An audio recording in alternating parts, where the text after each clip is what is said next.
min dunillah, tidak apple to apple, selain dari Allah itu untuk dibandingkan dengan Al-Quran.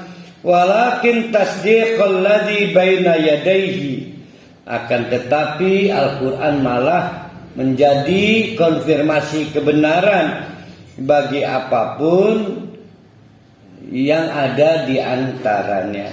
Wa tafsir al-kitabi, dan juga memerinci kitab la raiba fihi, tidak ada keraguan di dalam Al-Quran, karena dia adalah mir rabbil alamin. Nah, kalau kita sudah paham rumus ini, sudah jangan pernah mempertanyakan, memberikan peluang hal-hal lain.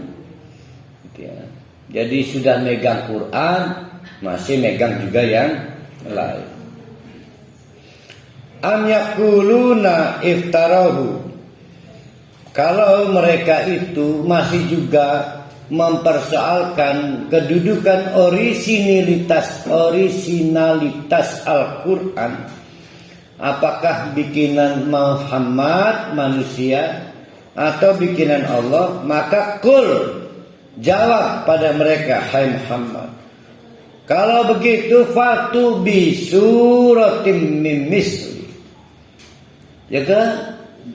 Coba bikin yang misal, serupa, sesurat, pilih yang pendek boleh, yang middle tengahan boleh, yang panjang boleh, tapi misal ya yang seimbang.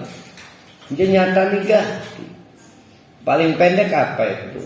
Inna a'toina ka al-kausar fasolli li rabbika wanhar inna syani'aka wal abtar, nyerah. Tapi sekali lagi saya ingatkan, ini tantangan terbuka dan tidak pernah ditutup sampai sekarang dan sampai nanti. Jadi lamun siki misalnya ada buzzer yang pengen bikin, mangga serahkan. Pengen tandingan, wes rusak Sequran deh, sesurat. Di tempat lain malah diturunkan, ya satu ayat. Wada'u manistata'tu, kamu tuduh Nabi Muhammad bikin, berarti dewekan kan, renggutin kan.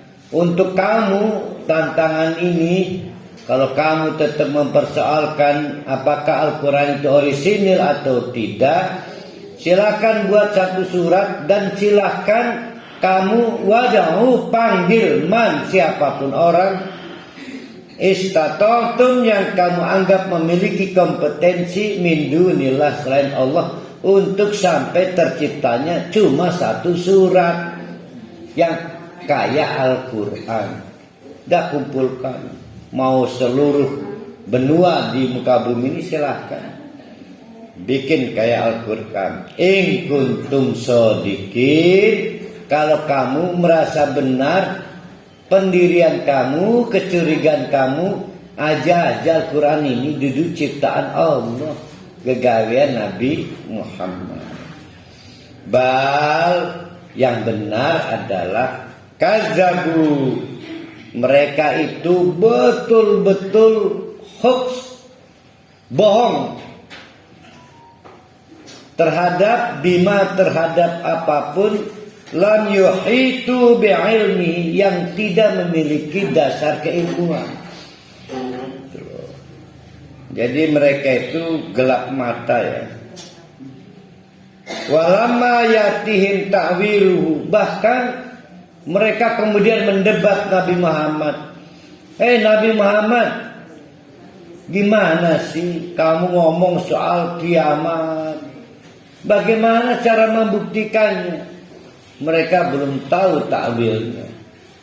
Jadi sesuatu yang oleh Al-Quran disebutkan nanti bakal terjadi, dipaksa suruh terjadi sekarang, kan ngedar menurut.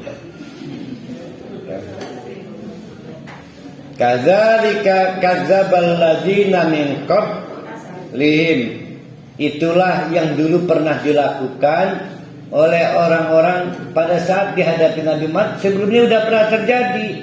dan akan terus terjadi dan akan terus terjadi. Cuma bedanya sekarang itu orang lebih tertarik aliran komunisme, sekulerisme, liberalisme, sehingga tidak tekun pada Al-Quran. Sekalinya pakai Al-Quran, nyilih hanya untuk memperkuat pikiran dia. Kadzalika, udah ya.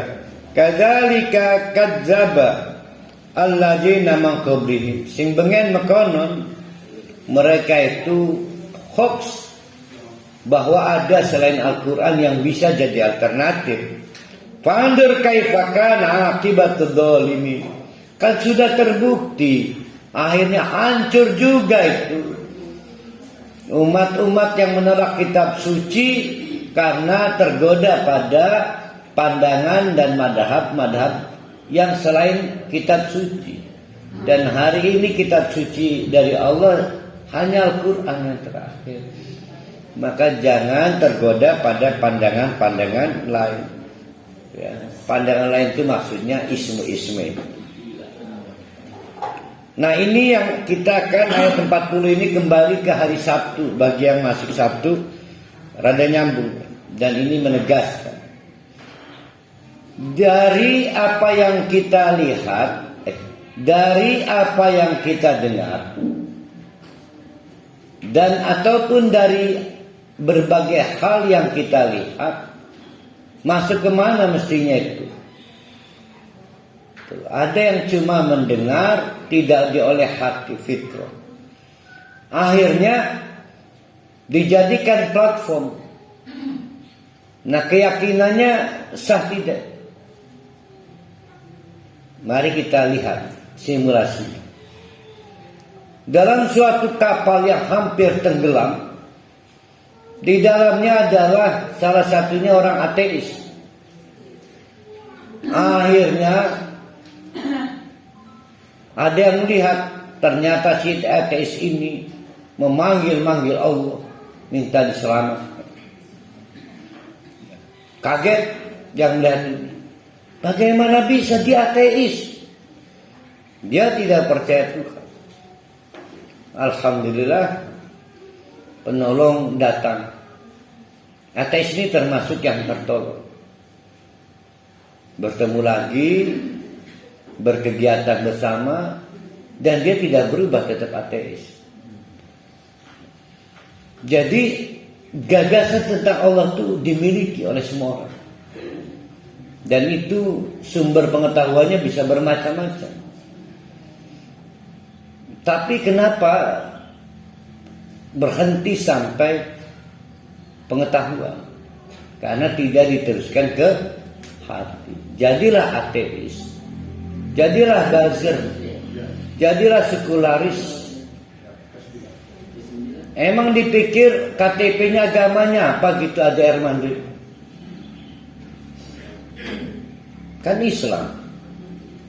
Yang tidak mungkin orang Islam memproduksi fitnah. Saya nggak bicara Jokowi dan anti Jokowi, nggak bicara fitnah. Tapi sangat kuat pendiriannya. Apakah Al-Quran kita berbeda? Kan enggak.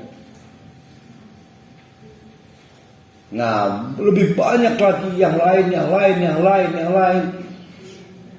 Sekarang yang menarik pertanyaan itu, buzzer itu agamanya apa? Karena secara teori keagamaan nggak mungkin seseorang yang beragama memproduksi hal-hal begitu. Nah, akhirnya saya bertemu jawabannya. Jadi yang salah kita berpendirian, betul orang yang beragama tidak mungkin memproduksi hal-hal seperti itu. Tapi mereka belum tentu orang yang beragama. Mereka adalah orang berpengetahuan agama. Nah, itu yang disebut dengan, nah ayat ini akan menjelaskan.